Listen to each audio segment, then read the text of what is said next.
గణేశాయ నమః. మహిషాసురుడు అనే అసురుడు బ్రహ్మగారి దగ్గర వరం పొందుతాడు. ఒక స్త్రీ వల్ల తప్పితే మరి ఎవరి వల్ల చావు ఉండకూడదు అని.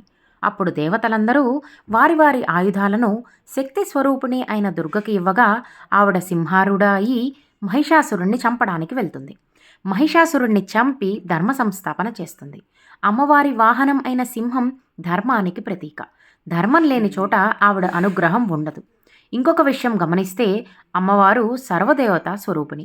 ఆవిడని పూజిస్తే అందరినీ పూజించినట్టే. ఇది అందరికీ తెలుసున్న కథ. ఇక్కడ ఇంకొక సందేహం ఏమిటంటే అమ్మవారు అందరికీ అమ్మే కదా, మరి మహిషాసురుడు కూడా పిల్లాడే కదా, ఎలా చంపుతుంది అని. నిజమే, కానీ కొన్నిసార్లు తీవ్ర దండనే వారి మీద కరుణ చూపించడం అవుతుంది. ఎందుకంటే వేరే రకంగా ఉద్ధరించబడడం సాధ్యం కాదు కనుక. అందుకే భగవంతుడికి వ్యక్తిగతమైన రాగద్వేషాలు లేనప్పటికీ మనలో దోషాలను పోగొట్టడానికి మనల్ని దండిస్తాడు. అది కూడా మన మీద అనుగ్రహంగానే తీసుకోవాలి. శ్రీమాత్రే నమః.